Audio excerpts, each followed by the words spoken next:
যোৰহাটত তুংগত উঠিছে নিৰ্বাচনী প্ৰচাৰ।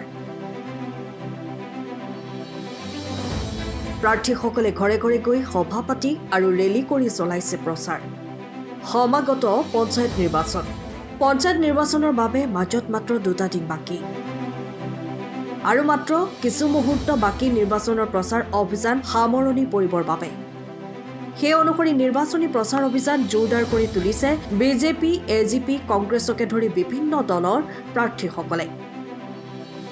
ব্যতিক্ৰম নহয় যোৰহাটৰ বিভিন্ন পঞ্চায়তৰ বিজেপি, এজিপি, কংগ্ৰেছ তথা বিভিন্ন দলৰ প্ৰাৰ্থীসকলৰ নিৰ্বাচনী প্ৰচাৰ তুংগত উঠিছে। এফালে যদি কোনো প্ৰাৰ্থীৰ সমৰ্থকসকলে শ্লোগান দি ৰাইজৰ ঘৰে ঘৰে পঞ্চায়তে গৈ প্ৰচাৰ চলাইছে, তেন্তে আন কোনো প্ৰাৰ্থীয়ে নীৰৱে নিজৰ সমৰ্থকক লগত লৈ নিৰ্বাচনী প্ৰচাৰ চলাইছে। আজি 10 নং নাওবৈচা চৰাইবাহী জিলা পৰিষদৰ অসম গণ পৰিষদ দলৰ প্ৰাৰ্থী হৰিশ শইকীয়াই নিজৰ বাসগৃহত এক সভা অনুষ্ঠিত কৰাৰ লগতে ৰেলী কৰি নিৰ্বাচনী প্ৰচাৰ চলায়। তেওঁৰ লগত সংগ দিয়ে দলীয় বহু নেতাকৰ্মীয়ে। আগবাঢ়িছে মানে আমি এটা প্ৰচাৰ তুংগত আমি চলাই আছোঁ। 10 নং নাওবৈচা চৰাইবাহী জিলা পৰিষদৰ অসম গণ পৰিষদ দলৰ প্ৰাৰ্থী মই হৰিশ কুমাৰ শইকীয়া। সন্মানীয় দলৰ সভাপতি অতুল বৰাদেৱে এই সমষ্টিটোত মোক বন্ধুত্বমূলক প্ৰতিযোগিতাৰ বাবে দলৰ টিকট প্ৰদান কৰিছে। মই টিকট প্ৰদান কৰাৰ পিছদিনাখনৰ পৰাই নমিনেশ্যন যেতিয়া ভেলিড হোৱাৰ পিছৰ পৰাই আমি গণ পৰিষদ দলৰ কৰ্মীসকলে তীব্ৰতৰ প্ৰচাৰ এই 3খন পঞ্চায়ততে আমি একেলগে আৰম্ভ কৰিছোঁ আৰু সকলো ৰাইজে অসম গণ পৰিষদ দলক আঁকোৱালি ল'বলৈ চেষ্টা কৰিছে।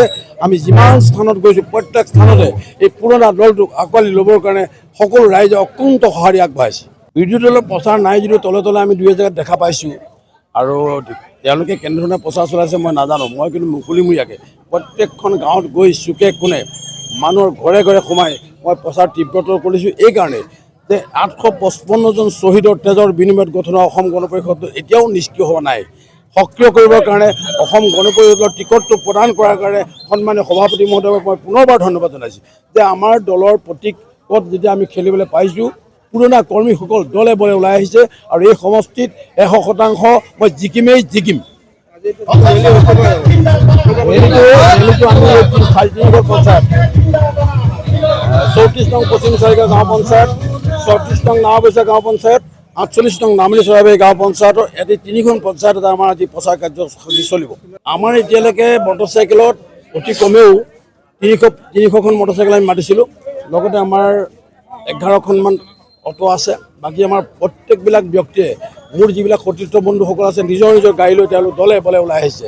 আমাৰ ভাৰতীয় জনতা পাৰ্টি যোৰহাট জিলাৰ অন্তৰ্গত তিয়ক সমষ্টি খঙিয়া মণ্ডলৰ খঙিয়া জিলা পৰিষদৰ প্ৰাৰ্থী মামন দেৱী ডাঙৰীয়ানী আৰু এই পঞ্চায়তৰ 71 নং খঙিয়া গাঁও পঞ্চায়তৰ আঞ্চলিক সদস্য পদৰ প্ৰাৰ্থী হিমাশ্ৰী নেওগ তথা আমাৰ যি দলীয় আমাৰ সমৰ্থিত প্ৰাৰ্থীসকল আছে, ৱাৰ্ড সদস্যসকল সকলোৰে আমি নিৰ্বাচনী প্ৰচাৰ কাৰ্য ইতিমধ্যে চলি আছে।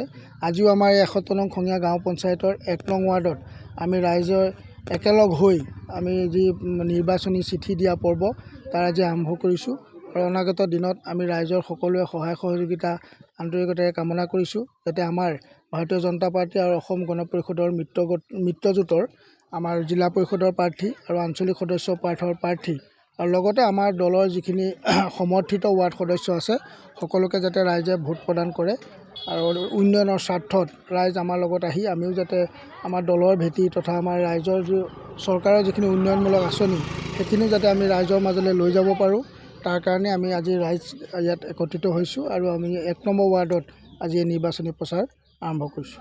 যিহেতু পঞ্চায়ত নিৰ্বাচন সমাগত আৰু 3টা দিন বাকী আছে, ৰাইজৰ সহযোগিতা কিদৰে লাভ কৰিছে? আমাৰ ৰাইজৰ সহযোগিতা ভাল।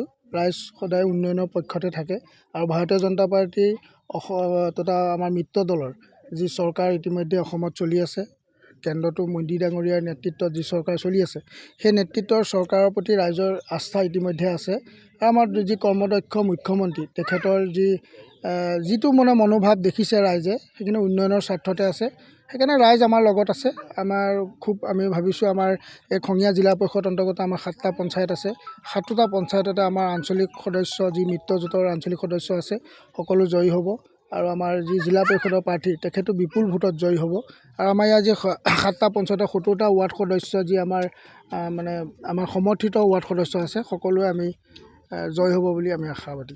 সময়ৰ খবৰ সময়ত পাবলৈ ফ'ল' কৰক টাইম অফ আছাম।